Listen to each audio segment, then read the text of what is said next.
방송 언론의 자유와 교육, 의료 등 공공 영역의 정상화를 위하여 헌재의 신속하고 단호한 결단을 강력히 촉구한다. 12.3 내란 이후 내란 동조 세력의 민낯이 선명하게 드러났다. 최상목 대통령 권한 대행은 9번째 줄 거부권을 행사하며 내란 수괴 대행임을 증명했다. 지난 18일 최 대행은 2인의 위법적 구조로 안건을 의결해온 방송통신위원회 운영을 정상화하기 위한 방통위 설치법 개정안에 대해 거부권을 행사했다. 이진숙을 보호하기 위한 방탄 거부권 행사이자 방송장악 공범임을 인정한 것이다. 이번 방통위 설치법은 현행법상 방통위 회의 의사 정족수가 없다는 법적 미비를 지적한 사법부의 판단을 받아들여 제도적 치유를 위한 최소한의 국회 의무를 다한 것이다. 방통위 2인 구조 의결 사안에 대해 법원이 위법성을 지적하는 판결이 잇따라 나왔지만 방통위는 각종 주요 의결을 이어가고 있다. 지난 13일 대법원은 2인 구조 방통위 결정의 위법성을 최종 확정했다. 방통위의 박문진 이사선임 효력을 정지하는 확정 판결을 심리 없이 기각한 것이다. 이러한 법원 판결에도 2인 구조 방통위는 EBS 사장 선임을 추진하고 공영방송 감사를 임명하는 알박기 인사를 강행하고 있다. 맹목적 거부권을 행사하며 알박기 인사를 강행하는 내란 동조 세력은 국회를 무시하고 대한민국 헌정 질서를 부정하겠다는 것인가? 내란 사태를 종식시키기 위한 시급한 과제 가운데 하나가 방송의 공정성과 독립성 그리고 중립성을 회복하는 것이다.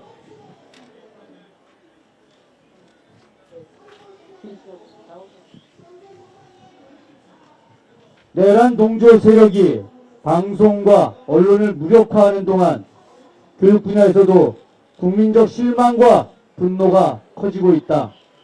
국가적 의료 대란 사태가 지속되고 있음에도 내란 정권은 해결 의지 없이 포고령을 통해 전공의 처단이라는 표현으로 의료계를 겁박하더니 결국 아무런 대책도 없이 의대 정원을 3,058명으로 되돌린다고 발표했다.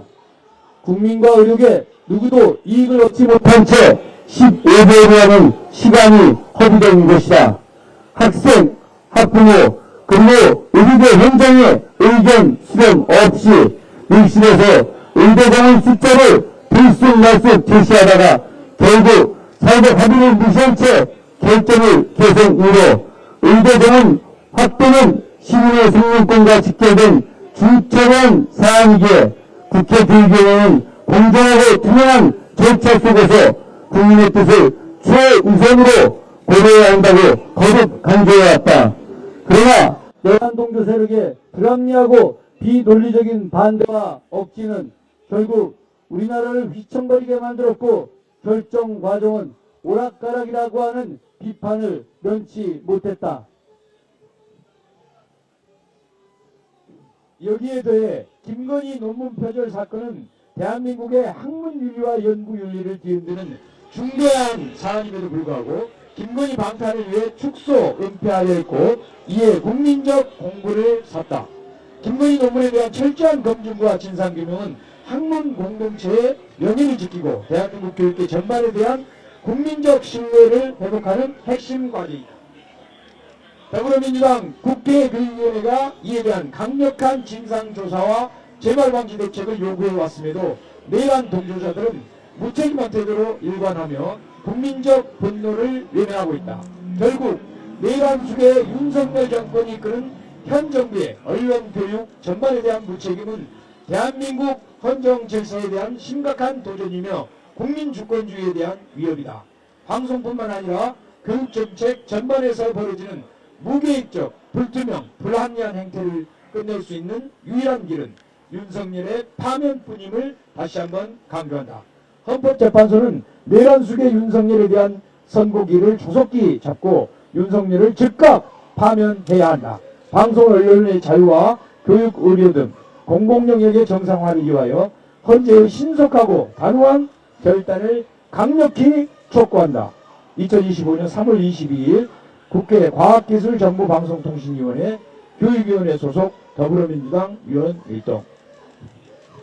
네, 기자회견문에 이어서 교육위와 과방위를 이끌어 가시는 두 수장의 특별한 이야기를 좀 들어보도록 하겠습니다. 먼저 교육위의 김영호 위원장님 말씀 듣겠습니다. 네, 국회 교육위원장 김영호입니다. 정말 우리나라에 이런 일이 생길 줄은 상상치도 못했습니다. 독재자 윤석열 한 사람 때문에 나라 꼴이 아닙니다. 빠른 시간 내에 헌재가 파면 결정을 통해서 대한민국이 정상화되기를 희망합니다. 지난 목요일 헌법재판소 앞에서 백혜령 의원께서 테러를 당했습니다. 사용된 것이 달걀이 아닌 흉기였든지 폭탄물이었다면 정말 생각만 해도 정말 아찔하고 끔찍합니다. 그 이어서 이재정 의원께서도 같은 날 극우 세력으로부터 폭행 테러가 있었습니다. 어저께는 서영교 의원이 이 자리에서 기자회견을 하는데 또 극우 세력이 입에 담지 못할 폭언과 욕설을 하는 광경을 많은 국민들이 보시면서 분노하셨습니다.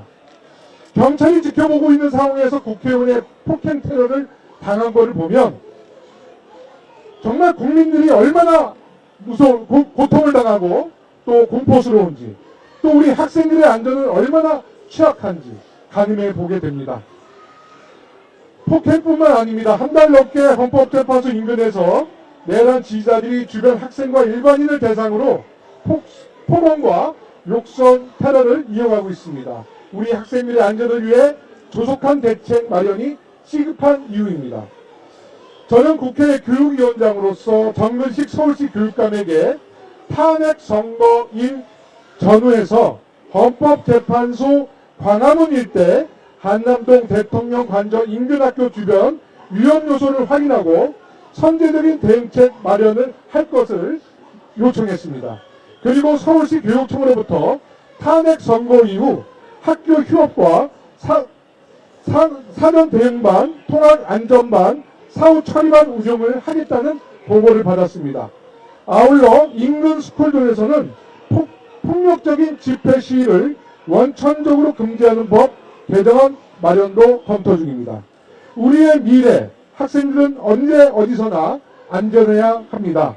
학생을 향한 테러가 시도조차 될 수 없도록 국회 교육위원장으로서 우리 교육위원들과 꼼꼼히 챙기도록 하겠습니다. 학생은 물론 우리 국민 안전을 위해 가장 필요한 것이 있습니다. 바로 헌재의 신속한 내란 수계 윤석열 파면입니다. 맞습니까? 네. 그럼 마지막으로 구호로 마무리하겠습니다. 윤석열을 파면해야 나라가 산다! 헌재는 내란 수계 윤석열을 신속 파면하라! 네, 고맙습니다. 다음은 과방위를 책임지고 있는 최민희 위원장님의 말씀을 들어보도록 하겠습니다. 지금 나라가 엉망진창입니다. 안국역에서 여기까지 걸어오는데 일부 극우 세력을 뚫고 와야 했습니다. 김영호 위원장 말씀처럼 더불어민주당 의원들이 테러를 당했습니다. 이거 전부 헌재 때문입니다. 헌재가 불확실성을 빠르게 종식시키고 헌정 질서를 지켜야 함에도 불구하고 가타부터 말도 없이 뚜렷한 이유도 없이 윤석열 파면 선고를 늦추면서 혼란이 더 가중되고 있습니다. 특별히 저희 과방위는 최상목 대행에게 책임을 물을 생각입니다. 최상목 대행은 두 가지 방송 관련 법안에 대하여 거부권을 행사했습니다. 하나는 KBS 수신료 통합징수안 거부권 행사했는데 이것은 국민의힘을 대변하는 최상목이 주야장창 KBS를 대통령이 좌지우지하게 하는데 그 중에서도 치사하고 더럽게 KBS 먹고 사는 문제로 수신료로 흔드는 것을 방치하겠다는 것에 다름 아닙니다. 최상목 대행이 방송을 뭘 안다고 그걸 거부권을 행사합니까? 다음으로 방통위 설치법 개정안에 대하여 거부권을 행사했는데 이것도 웃깁니다.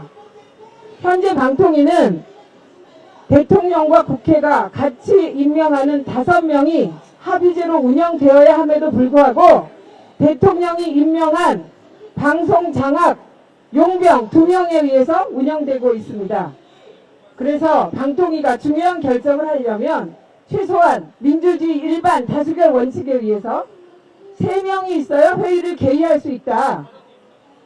이게 이번 저희 과방위가 올린 방통위 설치법의 핵심입니다. 어쩜 이렇게 꼼꼼하고 디테일하게 거부권을 행사합니까? 최상목 대행이 방통위 설치법의 역사나 압니까? 합의제 행정기구 운영에 대해서 압니까? 모르잖아요. 그래서 저희는 최상목의 이 2개의 법안에 대한 거부권 행사를 직권남용으로 봅니다. 그래서 최상목을 직권남용으로 고발할 것을 검토 중입니다. 그리고 마지막으로 제가 아침에 일어나서 동네를 한 바퀴 돌고 왔습니다. 그런데 인상적인 말을 2가지 들었어요. 하나는 참 이상하다. 우리가 운동 끝나고 한 40명 모여보면 80%가 탄핵에 찬성한다. 그리고 말 안 하는 1명, 그리고 노골적으로 거부하는 1명. 그렇게 해서 한 20% 정도가 약간 다른 생각을 하는 것 같은데 왜 언론을 보면 5대5냐? 이게 언론이 말이 되는 거냐? 언론이 8대2를, 9대1을 5대5로 유도하고 있지 않느냐? 너무 설득력 있는 말 아닙니까? 그리고 또 하나는 자영업자를 몇 분을 만나고 왔는데 매출이 50% 줄었다. 매출이 70% 줄었다. 그리고 어제 그 동네에서 제일 큰 커피점, 그것도 유명 브랜드가 문 닫았다. 이 얘기를 듣고 왔습니다. 저는 헌법재판관들께 간곡하게 호소합니다. 헌법재판관들에게는 이것이 먹고 사는 문제 아닐지 모르지만 자영업을 해서 하루하루 먹고 사는 우리 국민들에게는 헌재의 선고가 하루 늦어질수록 먹고 사는 문제, 당장에 배가 고파집니다. 어떻게 헌법재판관들은 그런 30% 이상의 자영업자들 그 사정은 하나도 헤아리지 않습니까? 저희가 헌재의 조속한 판결을 요구하는 것은 그것이 헌정 질서와 법치를 바로잡는다는 그런 나라의 근간을 세워달라는 호소도 있지만 더 근본적으로는 먹고 살기 힘든 자영업자들에게 최소한의 숨통은 치워주자는 간곡한 호소가 있는 겁니다. 다음 주까지 항정하지 않으면, 윤석열 파면하지 않으면 이제 모든 국민의 화살이 헌재로 돌아갈 것임을 경고합니다. 마지막으로 구호로 마무리하겠습니다. 헌재는 신속히 윤석열을 파면하라! 예, 최민희 의장님 감사합니다. 좀 늦게 오셨어요. 교육위에 고민정 의원님 참석하셨습니다. 예, 마지막으로 한 분의 말씀만 더 듣겠습니다. 네, 우리 정동영 의원님의 준엄한 말씀을 한번 경청해 보도록 하겠습니다.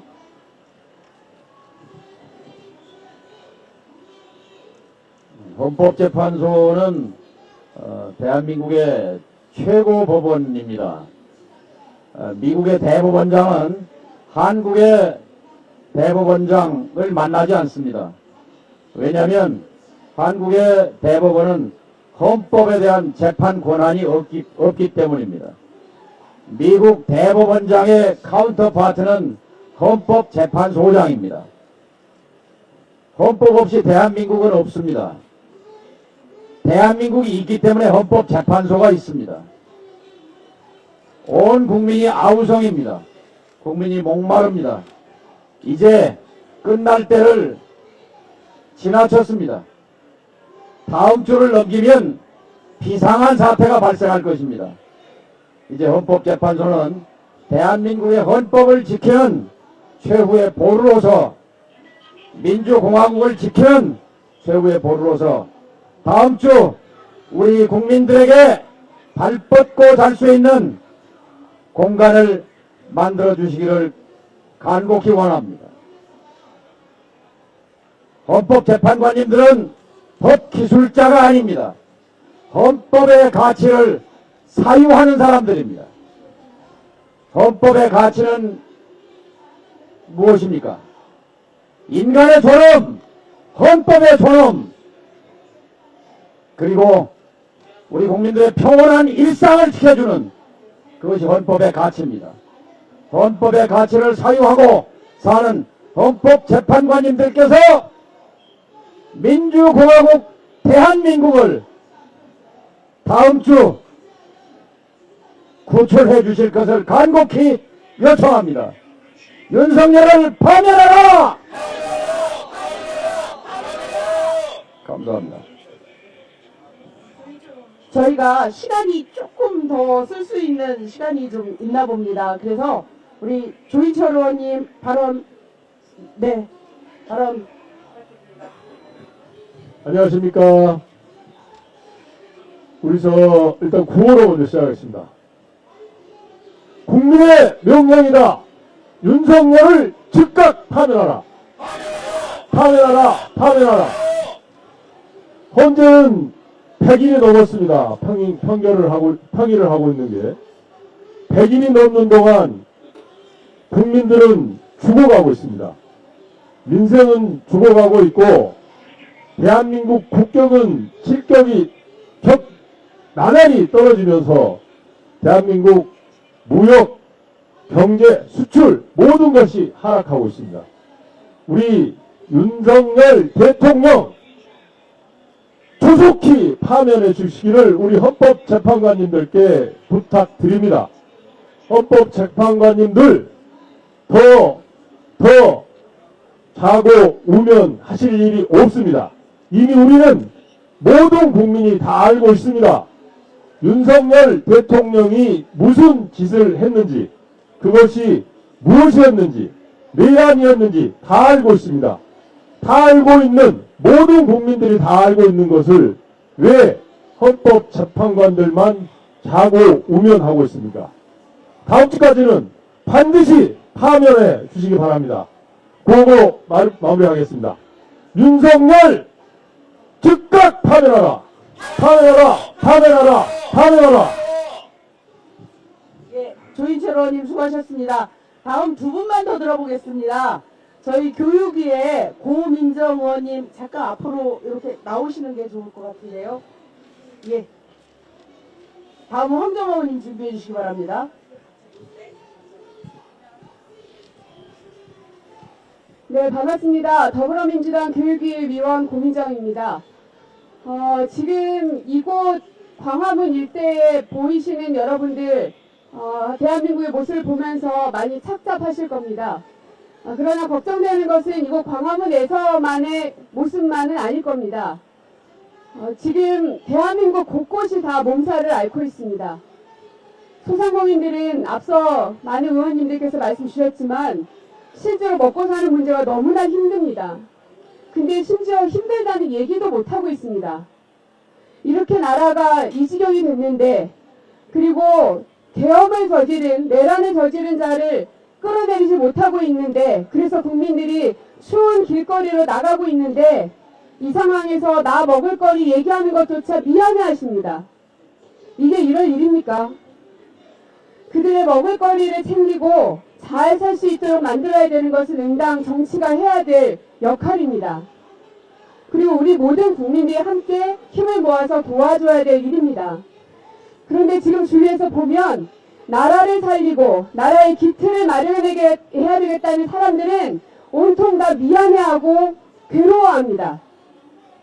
그런데 정작 이 나라를 이렇게 망가뜨리고 있는 자들은 등 따시게 뜨뜻한 아랫목에 앉아서 술이나 마시고 김치찌개나 먹고 있는 것 같아서 우라통이 터집니다. 누구는 추운 길바닥에 앉아 있는데 누구는 뜨뜻한 아랫목에 있는 것 같아서 이게 과연 세상이 공정한 것인가, 하늘은 있나 하는 원망마저도 듭니다. 그럼에도 불구하고 이렇게 주말에도 평일에도 아침에도 밤에도 집에서도 끊임없이 뉴스를 보고 목소리를 높이는 이유는 그래도 우리가 무너지면 안 되기 때문에, 우리가 끝까지 즐겁고 힘있게 버텨야 되기 때문에 이 자리까지 나오는 것 같습니다. 조금 전 광화문 앞에 있는 많은 시민들을 보고 왔습니다. 그중에는 민주당 지지자들도 있지만 다른 정당의 지지자들도 있고 정당을 지지하지 않는 사람들도 많고 어린이들도 많았습니다. 그들의 목적이 무엇이겠습니까? 편안하고 안전한 대한민국을 꿈꾸는 것 아니겠습니까? 지금 이 자리에 계신 수많은 우리 경찰관 분들께서도 이 연장 근무, 주말 근무 이미 수없이 많이 초과한 걸로 알고 있습니다. 이분들은 무슨 죄입니까? 저희가 이곳 헌재 앞에서까지 나와 이렇게 목소리를 부르짖는 이유는 제발 무너진 국격을 바로 세우자는 절규입니다. 이 마음들을 그저 한 귀로 듣고 한 귀로 흘리지 마시고 얼마나 많은 국민들이 참고 참으면서 끝까지 민주주의가 부정되지 않기를 바라고 있는지 헌법재판관들께서는 유념해 주실 것을 다시 한번 간곡히 부탁드립니다. 그리고 이곳에 계신 경찰들께서도 정말 고생 많으시는데요. 한 분이라도 다치지 않게 그리고 극단적인 상황까지 가지 않게 끝까지 버텨주셨으면 좋겠습니다.